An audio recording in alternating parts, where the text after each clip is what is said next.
Okay, Jens, today we'll be doing a set of front brakes on a 2014 Freightliner Cascadia. And they're a little bit simpler than the back brakes, but I'll take you through step by step of how I would do it.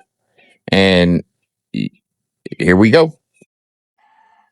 Okay, folks, here's some of the things you might need. Obviously, starting out, you'll need the proper brake shoes and 2 brake drums. The reason why I say brake drums is because you have one machine surface going up against another machine surface. If you use new shoes and you put them on old brake drums, first of all, your brakes won't work properly. They'll do a lot of squealing, and also they'll wear out faster. 6 months from now, you'll probably be changing brakes again. So always try to use new brakes with new drums. I know a little bit costly, but it's well worth it because they'll last longer. Also, you probably need, I would say 20-ton jacks. I bought this one for $50, maybe a little bit, a couple dollars more than $50. Okay. I probably could have had an air jack, but I'm trying to do this as simple as possible, for just the average person to be able to do brakes. You probably want a couple different size pry bars. You probably can also get those at the parts store relatively cheap. And you want a sledgehammer because sometimes those things get stuck. And when they get stuck, you might need a sledgehammer. And I'll probably show you what to do whenever that happens, just as an example. Now, what you could have is something like this big baby here, impact driver with the 33mm socket. However, that's an expensive tool. I'll show you another much simpler way to handle that type of situation to get these off. Okay. All right. You see this thing right here? My secret weapon. My friend calls it the Nut Buster 2000. Okay, I'm going to open it up here and show you what's in here. Now, what you do with this particular tool is you take this and you put one of these particular sockets on there. Okay. The lug, and then you just you crank on it with this crank handle that's inside of here. Okay, this particular torque multiplier, I think I bought it for maybe about $150 on Amazon. It's a whole lot more economical choice, a little bit more work into it, but it'll get the job done the same way. Okay, Jens, ready? Let's get started. Okay, so you want to get your bottle jack positioned under the main axle, pretty much centered, somewhere where it's accessible. Okay, and I'm reaching in right now from the top, but if you want to, you can get a piece of cardboard or something and crawl in from the bottom. I don't know how much clearance you have under your front bumper, but either way works. If you can reach down there, you can do that. Okay, the handle comes in 2 pieces. Just put them together. Okay, I can't show that on the screen right now. You want to take those 2 pieces, take the smaller section, not the larger, and you want to turn. You don't know how to use a bottle jack. You want to turn that screw at the bottom of the bottle jack. You want to thread this piston until it's close, but not completely touching the bottom of the axle, because if it comes down lower, you're going to have a tough time getting your jack out. So, and now you just start pumping.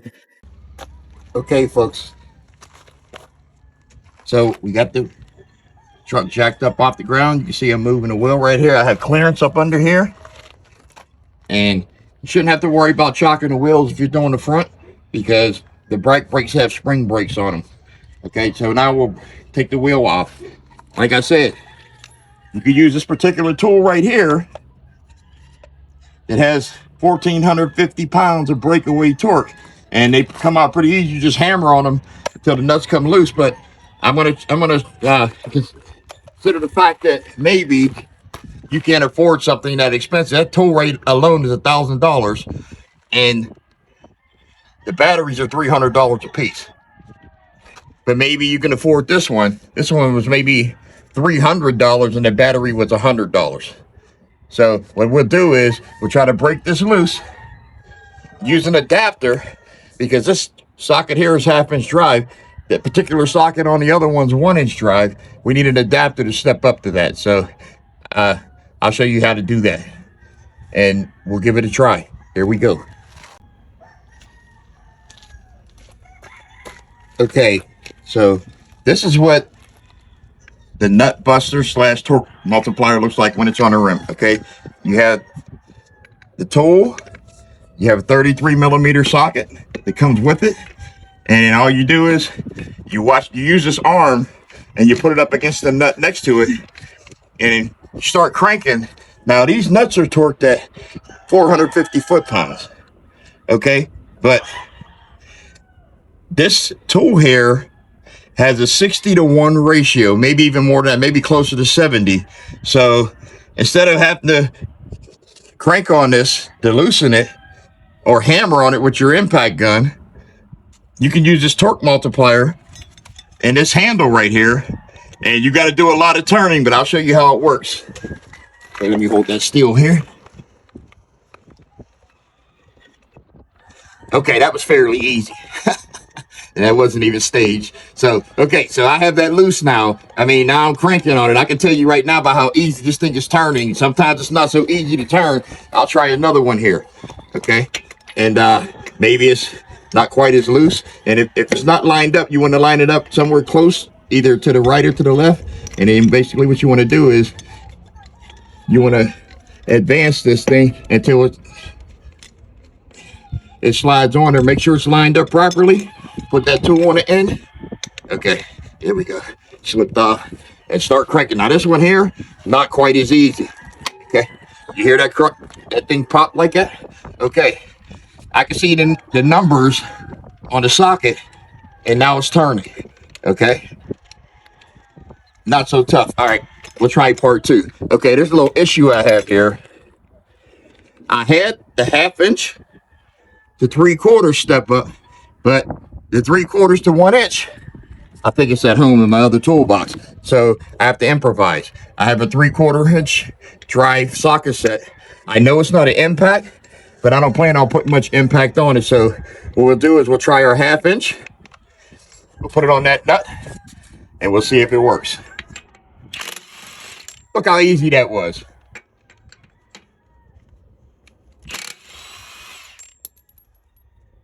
That's a simple way of doing it without having the expensive tool.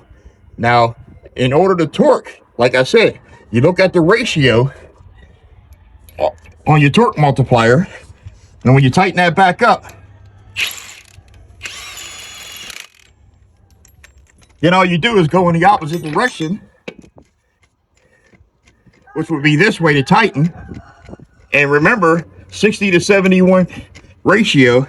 So if you have a 1/2 inch torque wrench, same step up, which I don't have it, it's in my toolbox at home, you could go to the right the same way and put 60 foot-pounds of torque. You adjust the torque wrench till it clicks at 60 pounds, it'll put the proper torque on there. Okay, Yun, so usually the way I get these wheels off is I can already see that when I loosen the last couple of nuts, I usually just pull gently at the top and rock it. Eventually it'll work itself loose, like so. Then you can just coax it back and forth.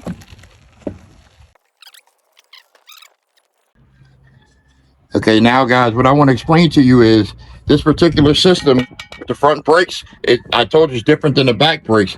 The reason why is because this only has a single brake chamber instead of a double that has the spring brakes. And then when you release the brakes, the air pushes against it to release the brakes off the drum. These ones, you can spin it freely, see?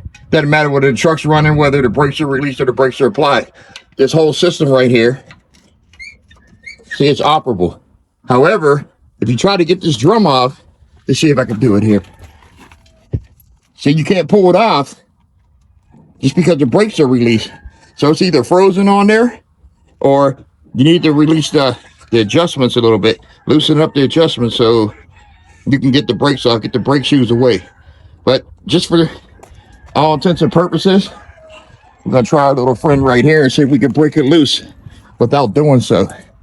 Okay, you just want to hammer on the end of the drum, see if it comes loose. Nope, didn't come loose. We'll try in another spot.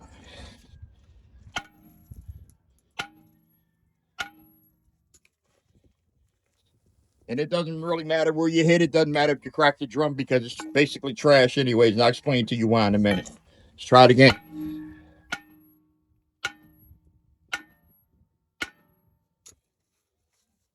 See, not releasing. So what we got to do is we got to come back here to the adjuster, and there's a, see that bolt right there? You have to turn that bolt clockwise, and in turn, this cam right here, the shaft that goes through there, I'll show you whenever I take the drum off, that it'll release the brakes from that from up against the drum. You should be able to get the drum off. So like I said, you see that bolt right there? That's an 11 millimeter, and I didn't mention in the list of tools that you could either have a ratcheting box wrench, which I have every other wrench but 11 millimeter, it seems like. But right here, I have a 3/8 drive, 11 millimeter socket. You just stick it on there. I got it fitted on there. What you want to do is, you hear that clicking? That clicking is like a ratcheting, just like this particular ratchet. It's a ratcheting device, so when you apply the brakes and there's more space in there, it ratchets the slack adjuster to tighten the brakes up against the drum to the right clearance, so that every time you adjust the brakes, you have the proper throw. That's one of the things that DOT will check to make sure that your automatic, this is called an automatic adjuster, if it's not working properly, you got to do one of two things. You've got to adjust these brakes on a regular basis, or you got to go buy a new slack adjuster, have it replaced. That's probably the best option, but if you don't have the money for the time being, you could always adjust them every time, and as long as it doesn't back off whenever it applies the brakes, you should be okay. Okay, so I loosened the brakes up quite a bit. We'll have to see if we can get this loose now. I know already it won't come loose, not even with two hands, but I'm trying with one hand right now. So I guess we'll try to hammer again, and you'll see the difference if I can get this loose. If not, we may have to get a bigger hammer. So let's go. I think something's happening because it no longer freewheels. So it did start to get this thing off. Let's keep pounding on it. See what happens. Guess what? One hand. Look, I'm holding the phone with the other one hand, and voila, it comes off. Okay, I'm gonna try this little trick I usually do with the hand truck. I got a bunch of tools in the way and everything, but I'm gonna try it anyways. These drums are relatively small. If you do those ones in the back there, they're almost 50% wider, and they're a whole lot heavier. They're almost 100 pounds a piece, but this is a little trick I usually do to get the drum off. See that? One hand, still one hand holding the phone, and I got that drum off. Now you can do anything you want to with it. Okay. That doesn't look too bad as far as the brake dust is concerned. Let me check the shoes over here. Okay, there's a problem right here with that particular shoe. You can see it, but other than that, they have a lot of meat still on the brake shoes, but I'm going to change them anyways, put a new drum on. One of the reasons why I want to replace it is because of all those heat cracks. I actually had to turn the wheel to have access to the brakes and the hardware. When you do that, make sure you got pretty good footing with your jack. You know, if you can help it, put a jack stand somewhere also. But if you look at these brakes right now, you see the holes. It looks like there's a lot of brake material left there. However, these are a high concentration of metal brakes, and look at that patch right there. They are terrible for stopping. That's my opinion, but I don't like these brakes. Okay, like I said, they were making a lot of noise whenever I would come to a stop, and when I was almost completely stopped, they did a lot of squealing, and they also create a lot of heat. Now, the brakes that we're putting on here, they have less of a metal concentration, more of a composite concentration, so I believe they're going to work a lot better. This was a rental truck at one point, and maybe they just threw those long-lasting brakes on there, but they are terrible against the drums and the actual stopping power. So right now, I'll set up. Okay, a little extra side note. You see that thing back there with the grooves in it? That is a trigger wheel for your ABS system. If you ever have a situation with this inner seal back here going bad, not this outer one, the inner one going bad, and it slings oil all over that thing and dirt, it will clog up those little grooves right there, and you'll get an ABS light. So a trouble code for your ABS, and probably the ABS light coming on a dashboard, not the trailer ABS, but the tractor ABS. This right here is the S cam I was talking about in particular. I want to show you something.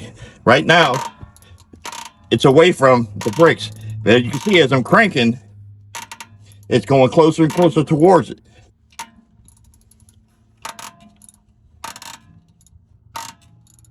You want to crank that down so it's almost up against it. See, it's ratcheting pretty easy right now. That'll make your brakes a whole lot easier to get apart also. There you go. They do have a tool that works to get these loose. It's basically a pry bar like this with a little hook on it. You can put it up under there and hook that thing down and take the spring off. But I'll show you a little trick. Sometimes it works, sometimes it doesn't. Depends on your situation. What I usually do is I try to get my vice grip and I clamp on the end of the spring anywhere you get a good bite. Make sure you tighten it up really, really good. You get a good bite on there. See if we can get it loose here.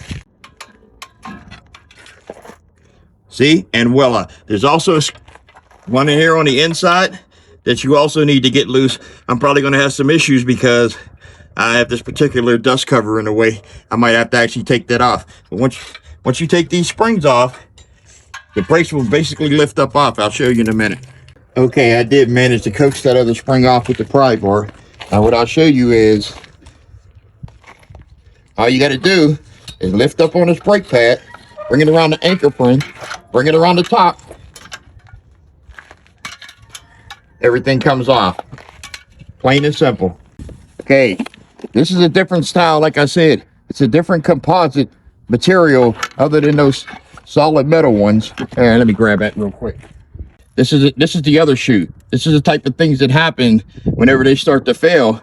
And there's a crack going right down the middle of this thing. I don't know how deep that crack is. These composite ones, they ride a little better. I'll show you how to put all this hardware together. Inside of here, there's an anchor pin on each shoe. Okay, what you want is, you want this center spring here, this main spring, to anchor into both of those shoes, like so. And then the return springs, they either clip in this way from the bottom or clip in this way from the top. And they go in like that. And then you have these rollers that go up against that S-cam that I was adjusting to loosen and tighten the brakes. And also to activate the brakes, you just stick this here, this roller or follower, you stick it right into that particular groove. I'm going to flip it over the other way. I like my springs being clipped from the top. You squeeze it, you roll it around, and you just fit it into these two little holes right here. And then I'll show you the whole setup. So when you look at this, it has the clip, it has the follower or the roller, it has the main spring that crosses over with this particular shoe, and then it has the return spring that actually hooks on that I broke loose with the pair of vice grips and the pry. Those are going to be fun to get on. This one here is pretty easy. Okay, I'll show you how to put it on now. I hooked the other shoe at the anchor pin, and it's kind of tricky to see. You have your crossover spring here. We won't worry about the other springs yet, but there's a little trick you want to do to get this thing to set up on there. I don't know if you can see that or not, hopefully, because of the shadows, but right now that S-cam follower is in there perpendicular. What I'm doing is I'm basically stretching this spring and feeding it down past the spindle, and as you can see, it's turning, and then all it does, drops right into place. You got both your followers here. You got your crossover spring. You got both of the brakes there. One side of the spring goes in there. One side of the spring goes there. You take this particular spring. You hook it on here. Okay, what you want to do is grab the end of that spring right there with your vice grips and make sure it's tight enough. Clamp them on like that. Now here's the hole right here. The only thing I have to do is pry the vice grips down and line it up in that hole. And if that doesn't work in particular, here's another trick you can do. Loosen your vice grips up, put them on the end of the spring, squeeze until you pop it in. See? after hours of fighting, using this particular pry bar and everything, trying to, that one over there too, you know, whatever, pieces of rod, pieces of flat steel, I managed to hook that thing with a hook from the end of a rubber bungee stuck on my vice grips, because I wasn't taking that cover off, okay, because it's all one piece cover and it's a pain in the butt. So I sat there and I thought about it for a while. What could I use? And I was, you know, digging around my tool van, and I found this hook. Now I want to show you what it did there. Okay, I'm gonna back off it right now. Hopefully that thing doesn't pop up. Okay, so remember how I told you, when it's not in there all the way, you got to grab the vice grips, loosen them up. That's what I'm doing right now. Loosening the vice grips up. You put them on there and try to squeeze that thing in there the rest of the way. See if it works. Look at that. All I'm doing is lining the wheel up. Now, one thing I want to tell you is it might have actually sunk down since we've been working on it. So if it did, you might have to jack it up a little bit first. But all you want to do, it depends on whatever type of tool you have. You just want to put about a few inches of pry bar in there and just try to coax it in. I kind of got a little carried away with it. Okay, I can look right now and see that the spindle's down a little bit. So I'm going to jack it up real quick. There you have it. I don't have my torque wrench, but like I said, you could use that torque multiplier and you could run those down with a regular impact. Okay, that tire's pretty secure now. All I got to do is go and run the other ones on. And since I don't have my torque wrench, I use my 1-inch impact gun. You want to make sure when you thread these things on here, give it a couple good turns so you don't cross thread it whenever you tighten them up. But take your time, be patient. Because one thing you don't want to do, you don't want to cross thread these things, because they're a nightmare once you do that. You have to change the whole stud or change the whole spindle. Okay, there you go. I just go over one last time, make sure every one of them set up pretty good. Like I said, I'm not tightening them very tight with this thing because it's just a regular chrome socket. It will split on you. I just wanted to get them run down, and it's your choice right now.